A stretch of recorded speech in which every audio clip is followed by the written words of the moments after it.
So చూడండి, మనం last క్లాస్‌లో క్యాపిటల్ బడ్జెటింగ్ గురించి ఇంట్రడక్షన్ అనేది చూసాం గదా! సో క్యాపిటల్ బడ్జెటింగ్ అంటే ఏంటి? అది ఏ సిట్యుయేషన్‌లో యూజ్ చేసుకుంటుంటారు? ఓకేనా? సో మీరు డెసిషన్ తీసుకునేటప్పుడు ఎటువంటి రూల్స్ అనేవి ఫాలో అవ్వాలి? అండ్ క్యాష్ ఫ్లోస్ తీసుకునేటప్పుడు ఎటువంటి క్యాష్ ఫ్లోస్ తీసుకోవాలి? Which is related to project ఎలా చూసుకోవాలి? ఓకేనా? ఇవన్నీ కూడా మనము లాస్ట్ క్లాస్‌లో అయితే డిస్కస్ చేసుకున్నాం కదా! సో ఈ క్లాస్‌లో వచ్చేసి మనం ఏం చేస్తామంటే క్యాపిటల్ బడ్జెటింగ్ టెక్నిక్స్ అనేది చూద్దాం. So capital budgeting techniques. ఓకేనా? సో చాలా ఇంపార్టెంట్ అనమాట. సో ఫినాన్షియల్ మేనేజ్‌మెంట్‌లోనే ఈ క్యాపిటల్ బడ్జెటింగ్ అనేది చాలా ఇంపార్టెంట్ టాపిక్కు. అందులో ఈ క్యాపిటల్ బడ్జెటింగ్ టెక్నిక్స్ నుంచి మనం ఎక్కువ బిట్స్ అనేది ఎక్స్‌పెక్ట్ చేయొచ్చనమాట. సో ఈ క్యాపిటల్ బడ్జెటింగ్ టెక్నిక్స్ అనేవి మనం ఏ విధంగా చేస్తాం. సో నేను మీకు లాస్ట్ క్లాస్‌లో ఒక మాట చెప్పాను. ఓకేనా? సో ప్రతిసారి మీరు క్యాష్ ఫ్లోస్ తీసుకునేటప్పుడు ఇంక్రిమెంటల్ క్యాష్ ఫ్లోస్ తీసుకోవాలి. అంటే which is related to the project మీరు క్యాష్ ఫ్లోస్ అనేవి తీసుకోవాలని చెప్పుకున్నాం గదా! సో ఇక్కడ గూడా మీరు అదే చేయాలనమాట. అంటే ఏదైతే మీకు ప్రాజెక్ట్‌కి రిలేటెడ్‌గా ఉంటుందో ఆ క్యాష్ ఫ్లోస్‌ని తీసుకోవాలి. కాకపోతే, మీరిక్కడ క్యాపిటల్ బడ్జెటింగ్ టెక్నిక్స్‌లో మనకి 2 మెథడ్స్ ఉన్నాయన్నమాట. ఓకేనా? సో మీరిక్కడ 2 మెథడ్స్‌లో క్యాష్ ఫ్లోస్‌నైతే కన్సిడర్ చేస్తారు. కాకపోతే మీరు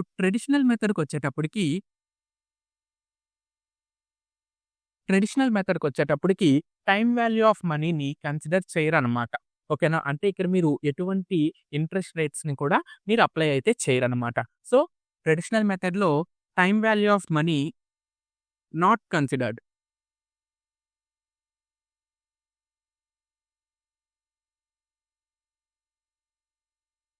అందుకే ఈ ట్రెడిషనల్ మెథడ్‌ని ఇంకో రకంగా ఏమంటారంటే non discounted cash flows technique అని అంటారు. ఓకేనా? సో ట్రెడిషనల్ మెథడ్స్‌లో మీరు టైమ్ వాల్యూ ఆఫ్ మనీనైతే కన్సిడర్ చేయరనమాట. ఓకేనా? అదే విధంగా సెకండ్ అప్రోచ్ వచ్చేసి మోడరన్ మెథడ్స్. ఓకేనా? So modern techniques. ఇందులో మీరు టైమ్ వాల్యూ ఆఫ్ మనీని కన్సిడర్ చేస్తారనమాట. సో టైమ్ వాల్యూ ఆఫ్ మనీని కన్సిడర్ చేస్తారు. ఓకేనా? సో ఇక్కడ చూడండి, టైమ్ వాల్యూ ఆఫ్ మనీని కన్సిడర్ చేస్తున్నారు కాబట్టి మోడరన్ టెక్నిక్స్‌ని మీరు మళ్ళీ ఏమని పిలవచ్చు అంటే డిస్కౌంటెడ్ క్యాష్ ఫ్లో టెక్నిక్స్.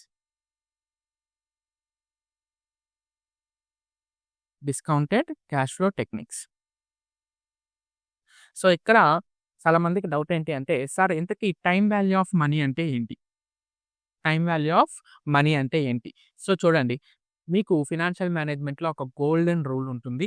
ఓకేనా? ఏంటా గోల్డెన్ రూలు అంటే today's rupee is greater than tomorrow's rupee. ఓకేనా? ఈరోజు రూపాయి విలువ రేపటి రూపాయి విలువ కంటే ఎక్కువనమాట. ఓకేనా? ఈ రోజుటి రూపాయి విలువ రేపటి రూపాయి విలువ కంటే ఎక్కువ. ఓకేనా? అంటే పాస్ట్‌లో ఉండే money value present money value కంటే ఎక్కువ అనమాట. ఓకేనా? ఒక చిన్న లాజిక్ చూడండి. మీకు మనీ వాల్యూని ఎలా కన్సిడర్ చేస్తారని చెప్పాను. సో మనీ వాల్యూ ఏ విధంగా కన్సిడర్ చేస్తారు అంటే ప్రైస్ లెవెల్స్‌తో కన్సిడర్ చేస్తారనమాట. ఓకేనా? సో చూడండి, పాస్ట్‌లో లైక్ 2010 ఆ టైంలో తీసుకుందాం. సో 2010లో గోల్డ్ రేట్స్ ఎంతున్నాయి? ఇప్పుడు గోల్డ్ రేట్స్ ఎంతున్నాయి? సో ఎప్పటి మనీకి వాల్యూ ఎక్కువగా ఉంది. ఓకేనా? So time value of money అంటే ఏంటి అంటే, టైం పెరిగే కొద్దీ మనీ వాల్యూ అనేది తగ్గుతూ ఉంటుంది. సో మీరు ఇన్వెస్ట్ చేసిన అమౌంట్ ఏదైతే ఉంటుందో, మీరు ఇన్వెస్ట్ చేసిన క్యాపిటల్ ఏదైతే ఉంటుందో, దాని వాల్యూని కూడా మీరు పెంచుకుంటూ ఉండాలి. ఓకేనా? Agreed percentage. At an agreed percentage. ఆ పర్సెంటేజ్‌ని జనరల్‌గా ఏమంటారంటే ఇంట్రెస్ట్ రేట్ అంటూ ఉంటారు. ఓకేనా? సో ఫర్ ఎగ్జాంపుల్ చూడండి, మీరొక 1,00,000 రూపీస్ మనీ లెండర్ దగ్గర నుంచి అప్పు తీసుకున్నారు. లేకపోతే బ్యాంక్ లోన్ తీసుకున్నారు. బ్యాంక్ ఏం చేస్తుంది? ఇంట్రెస్ట్‌నయితే చార్జ్ చేస్తుంది కదా! ఎందుకు ఇంట్రెస్ట్‌ని charge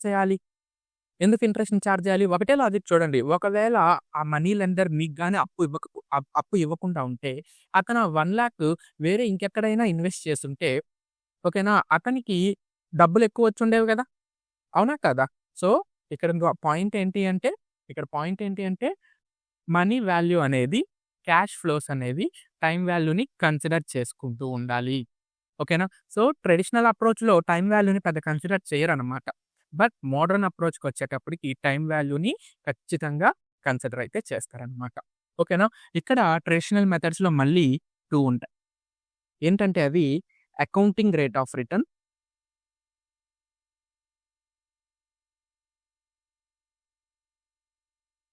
and pay back period. Accounting rate of return and pay back period. Discounted cash flow టెక్నిక్స్‌లో వచ్చేటప్పటికి మీకు ఫస్ట్ వచ్చేసి discounted pay back period,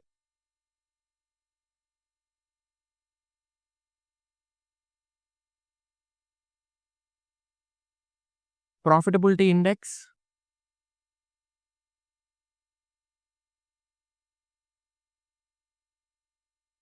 net present value, internal rate of return, modified internal rate of return. ఓకేనా? ఇటువంటి techniques అయితే మీకు ఉంటాయన్నమాట. ఓకేనా? సో, ట్రెడిషనల్ టెక్నిక్స్‌లో వచ్చేటప్పటికి మీకు అకౌంటింగ్ రేట్ ఆఫ్ రిటర్న్ ఉంటుంది. ఈ అకౌంటింగ్ రేట్ ఆఫ్ రిటర్న్‌నే మీరు యావరేజ్ రేట్ ఆఫ్ రిటర్న్ అని కూడా పిలవచ్చు. అదేవిధంగా pay back period and discounting pay back period. ఇదొచ్చేసి డిస్కౌంటింగ్ పే బ్యాక్ పీరియడ్ వచ్చేసి మీకు మోడర్న్ టెక్నిక్ అనమాట. ఈ రెండిటికి ఒకటే డిఫరెన్స్. పే బ్యాక్ పీరియడ్‌కి, డిస్కౌంటింగ్ పే బ్యాక్ పీరియడ్‌కి ఒకటే డిఫరెన్స్. ఏంటంటే normal pay back period time value of మనీని కన్సిడర్ చేయదు. Discounted pay back period time value of మనీని కన్సిడర్ చేస్తుందన్నమాట. ఓకేనా?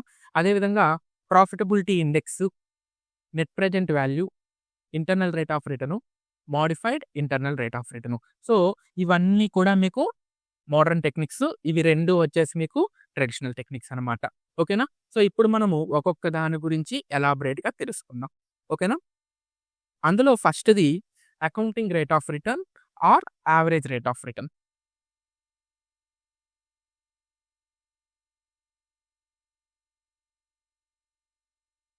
ARR, account rate of return. So, చూడండి, నేమ్‌లోనే ఉంది రేట్ ఆఫ్ రిటర్న్. సో, మీరు ఇన్వెస్ట్ చేస్తున్నారనుకోండి, మీరు పెట్టిన పెట్టుబడికి ఎంత శాతం రిటర్న్ వస్తుంది? ఓకేనా? మీరు ఇన్వెస్ట్ చేసిన అమౌంట్‌కి రిటర్న్ ఎంతొస్తుంది అని చెప్పేదే అకౌంటింగ్ రేట్ ఆఫ్ రిటర్న్ అనమాట. సో, ఈ అకౌంటింగ్ రేట్ ఆఫ్ రిటర్న్ మీకు ఎలా కాలిక్యులేట్ చేయాలి? ఫార్ములా ఏంటి అంటే accounting rate of return is equal to average profits after talks divided by average investments. Average profits after talks divided by average investments into 100. Percentage కావాలి కాబట్టి into 100. ఓకేనా? So, చూడండి ఏ విధంగా తీసుకోవాలో చూడండి. ఫర్ ఎగ్జాంపుల్ మీరు ఒక ప్రాజెక్ట్‌ని టేకప్ చేస్తూ ఉన్నారు. ఆ ప్రాజెక్ట్ వచ్చేటప్పటికి 5 ఇయర్స్ పాటు మీకు క్యాష్ ఫ్లోస్ అయితే ఇస్తుందన్నమాట. ఓకేనా? సో, చూడండి, ఆ ప్రాజెక్ట్ ఇన్వెస్ట్‌మెంట్ ఎంత అంటే 10,00,000 అనుకోండి. ప్రాజెక్ట్ ఇన్వెస్ట్‌మెంట్ వచ్చేసి 10,00,000 అనుకోండి. ఓకేనా? So, average profits after talks. ఓకేనా? యావరేజ్ ప్రాఫిట్స్ ఆఫ్టర్ టాక్స్ అంటే మీకు ఈ 5 ఇయర్స్ పాటు మీకు ఎంతైతే లాభాలొస్తున్నాయో, ఇక్కడ యావరేజ్ ప్రాఫిట్స్ అంటే మీరేం తీసుకోవాలి? ప్రాఫిట్స్ అంటే ఏం తీసుకోమని చెప్పాను? క్యాష్ ఫ్లోస్ తీసుకోమని చెప్పాను గదా! ఓకేనా? So, average cash flows after talks ఉంది గదా! సో, మీకు ఆ ప్రాజెక్ట్ పీరియడ్‌లో ప్రతి ఇయర్ ఎంతైతే క్యాష్ ఫ్లోస్ వస్తూ ఉన్నాయో దానికి యావరేజ్ తీసుకోండి. ఓకేనా? So, average profits after tax ఎలా వస్తుంది అంటే cash flows in year 1 plus cash flows in year 2 plus up to and so on cash flows in year n divided by n years. ఓకేనా? So, average cash flows after tax వచ్చేస్తుంది. Into 100 చేశారనుకోండి, మీకు ARR అయితే వచ్చేస్తుందన్నమాట. ఓకేనా? So, ఇక్కడ మీరు ఇంకొకటి గుర్తుపెట్టుకోవాల్సింది ఏంటి అంటే మీరు ఒకవేళ స్ట్రెయిట్ లైన్ మెథడ్ ఆఫ్ డిప్రిషియేషన్‌ని ఫాలో అవుతూ ఉంటే, ఓకేనా? If you follow straight line method. So, డిప్రిషియేషన్‌లో స్ట్రెయిట్ లైన్ మెథడ్‌ని గాని ఫాలో అవుతూ ఉంటే యావరేజ్ ఇన్వెస్ట్‌మెంట్ ఫార్ములా ఏమవుతుంది అంటే half into original cost minus salvage value plus salvage value plus working capital. ఈ ఫార్ములాని యూజ్ చేసుకుంటే సరిపోతుంది. ఎప్పుడు మీరు స్ట్రెయిట్ లైన్ మెథడ్‌ని యూజ్ చేస్తూ ఉంటే. ఒకవేళ మీరు స్ట్రెయిట్ లైన్ మెథడ్‌ని యూజ్ చేయకపోతే యావరేజ్ ఇన్వెస్ట్‌మెంట్ అంటే ఏంటి? సో, మీరు ఇన్వెస్ట్ చేస్తున్న అమౌంట్‌ని మీరు యావరేజ్ ఇన్వెస్ట్‌మెంట్‌గా తీసుకోవాల్సొస్తుందన్నమాట. ఓకేనా? సో, చూడండి, ఏఆర్ఆర్ ఫార్ములా ఏంటి? Average cash flows after talks divided by average investment into 100.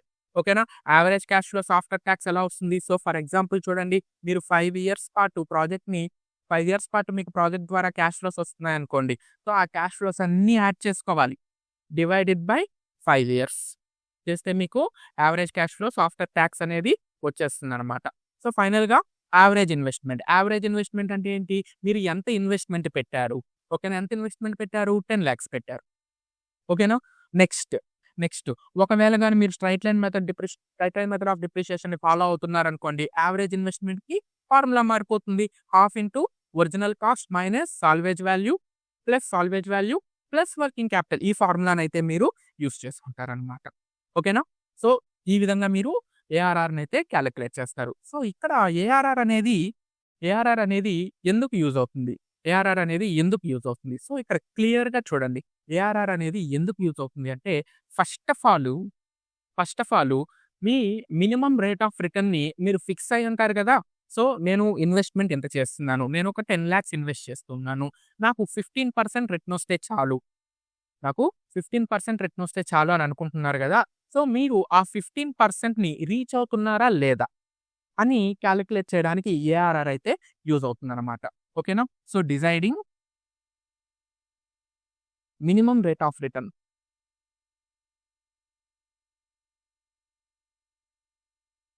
ఓకేనా? సో, మీరు మినిమమ్ రేట్ ఆఫ్ రిటర్న్‌ని డిసైడ్ అవ్వడానికి ఏఆర్ఆర్ అయితే మీకు యూజ్ అవుతుందన్నమాట. అండ్ ఇది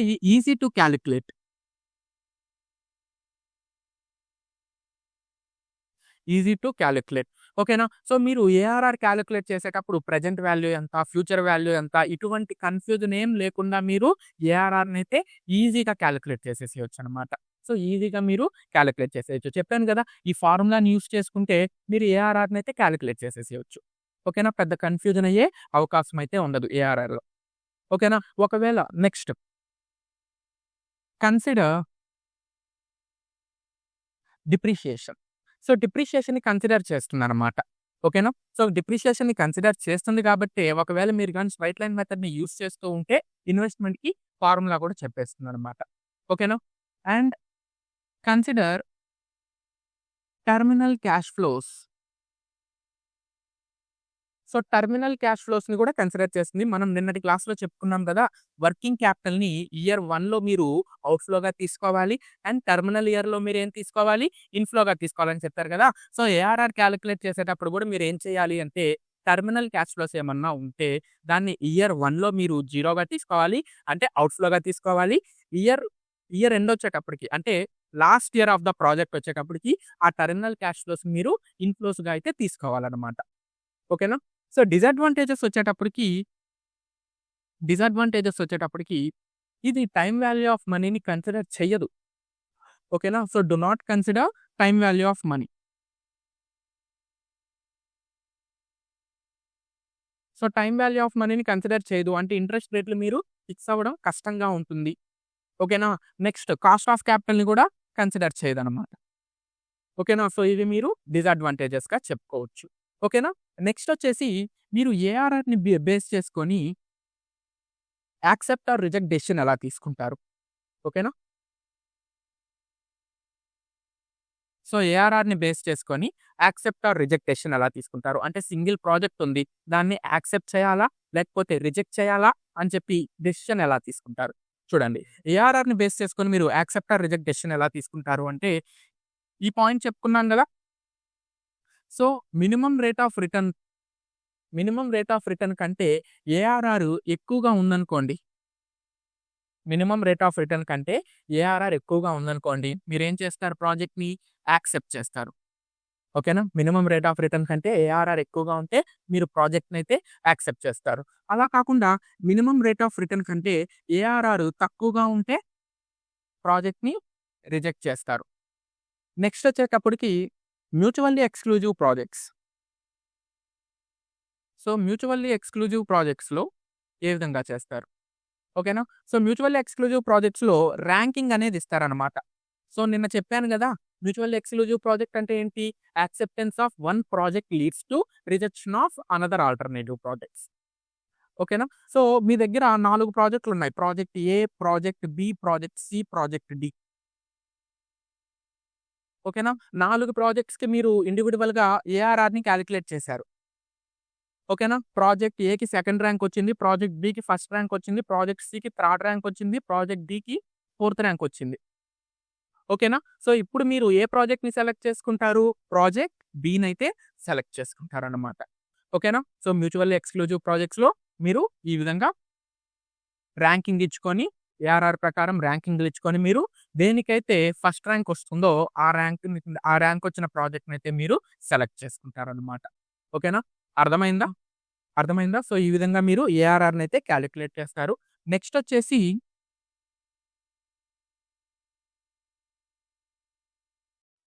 నెక్స్ట్ వచ్చేసి pay back period.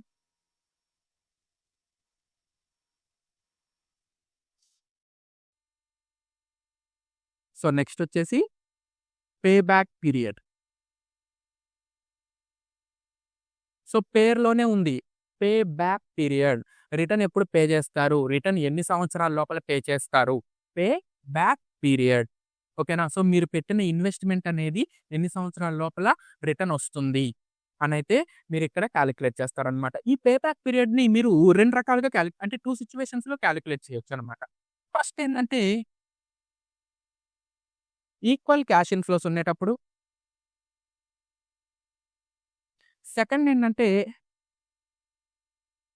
Multiple uneven cash flows ఉండేటప్పుడు.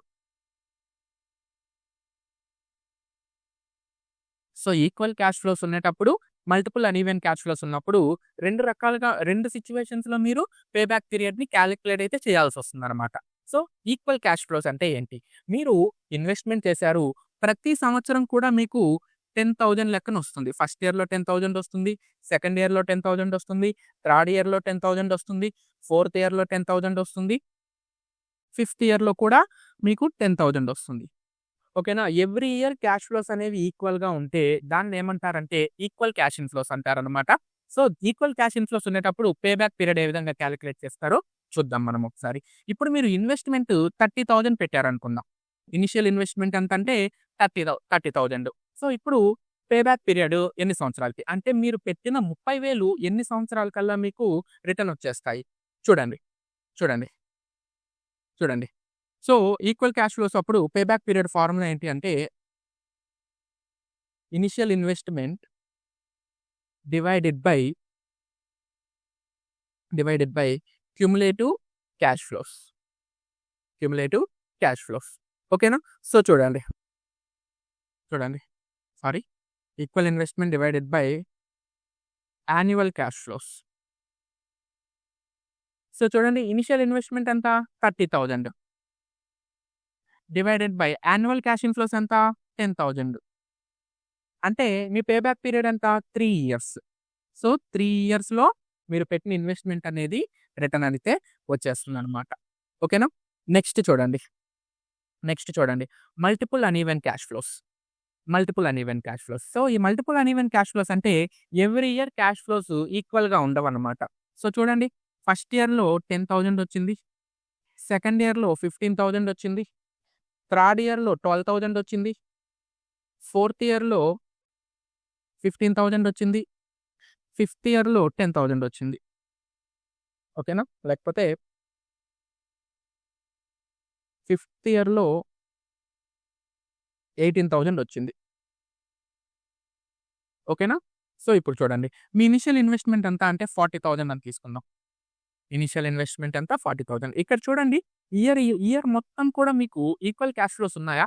లేవు కదా! సో, ఇవి లేనప్పుడు మీరు పే బ్యాక్ పీరియడ్ ఎలా కనుక్కోవాలి? అంటే మల్టిపుల్ అన్‌ఈవెన్ క్యాష్ ఫ్లోస్ ఉండేటప్పుడు మీరు పే బ్యాక్ పీరియడ్ అయితే ఏ విధంగా ఫైండ్ ఔట్ చేయాలి? ఓకేనా? సో, చూడండి. ఫార్ములా ఏంటి అంటే మల్టిపుల్ అన్‌ఈవెన్ క్యాష్ ఫ్లోస్ ఉండేటప్పుడు ఇయర్ ఏ, అంటే బేస్ ఇయర్ అప్పుడు తీసుకోండి. Plus or minus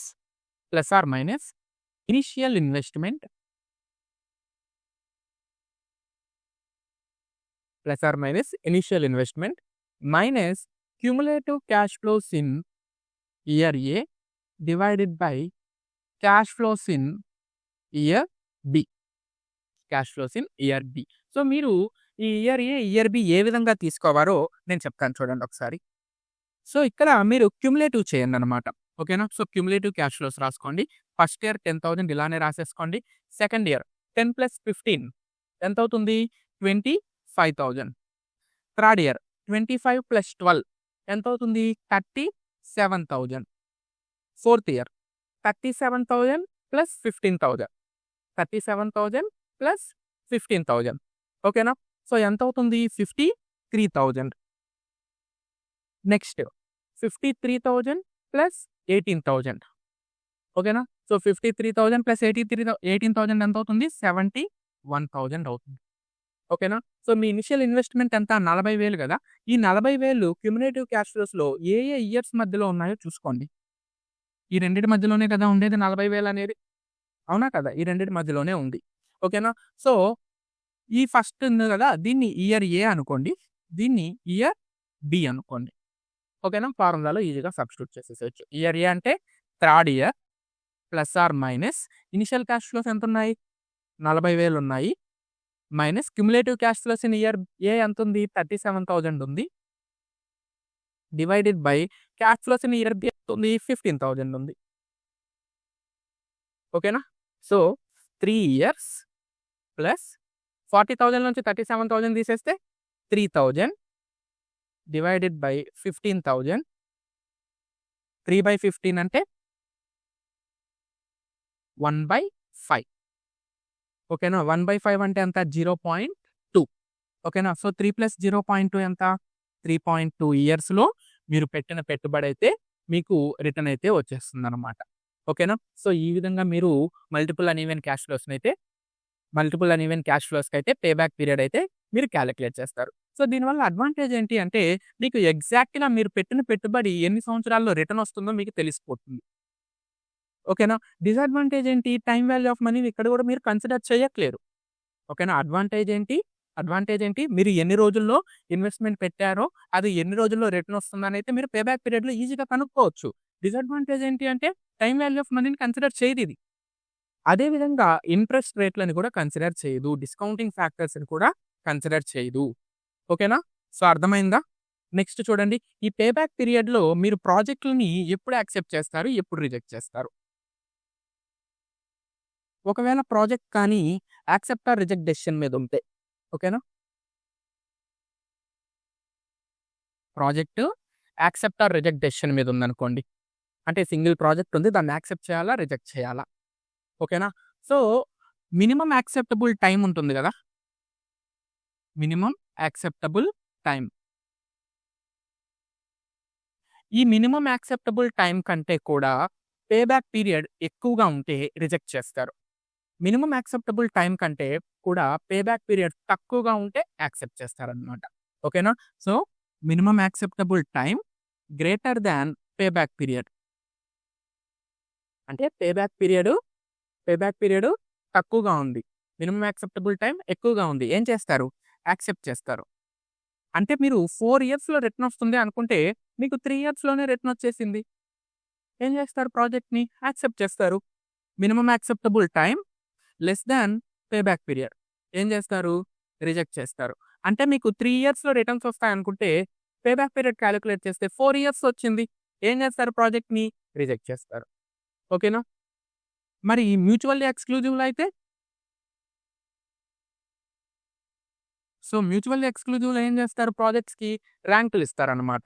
A project అయితే తక్కువ పే బ్యాక్ పీరియడ్ ఉంటుందో ఆ ప్రాజెక్ట్‌ని మీరు యాక్సెప్ట్ చేస్తారు. Accept the project having least pay back period.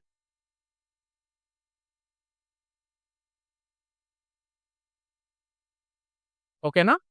అర్థమైందా? సో, ఇది పే బ్యాక్ పీరియడ్ గురించి. ఓకేనా?